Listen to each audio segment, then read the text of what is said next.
एक और अहम खबर है जेहलम से, जहां पुलिस का जराइम पेशा नासिर के खिलाफ क्रैकडाउन। पुलिस ने बदनामी जमाना एक मंशियात फरोश खातून समेत 12 मुलजमान गिरफ्तार कर लिए। पुलिस के मुताबिक मुलजमान कत्ल, डकैती जैसे संगीन मुकदमात में मतलूब थे। मुलजमान से नाजायज असलहा, मंशियात और दीगर मसरूका बरामद किया गया है। पुलिस ने मुलजमान को हवालात में बंद करके मजीद तहकीकात शुरू कर दी। मजीद इस कार्रवाई के बारे में जान लेते अपने नुमाइंदे अब्दुल रहमान कादरी से। जी अब्दुल रहमान, अपडेट कीजिएगा। हाँ जी बिल्कुल, district police officer Jhelum Rana Tahirur Rehman Khan की कमांड में जेहलम पुलिस ने जिला के मुख्तलिफ इलाकों में जराइम पेशा अफराद के खिलाफ क्रैक डाउन किया है, जिसके नतीजा में खातून समेत 12 मुलजमान गिरफ्तार किए गए हैं।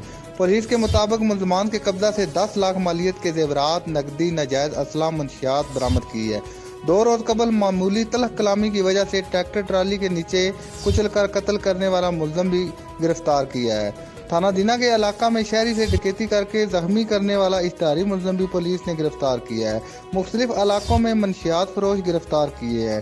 खातून मंशियात फरोश जो काफ़ी टाइम से चरस और हेरोइन फरोख्त कर रही थी, पुलिस ने मंशियात बरामद करके उसके खिलाफ भी मुकदमा दर्ज किया है। पुलिस ने तमाम गिरफ्तार मुलजमान से तफ्तीश शुरू कर दी है। जी बहुत शुक्रिया अब्दुल रहमान, आप हमें तफसीलात देते।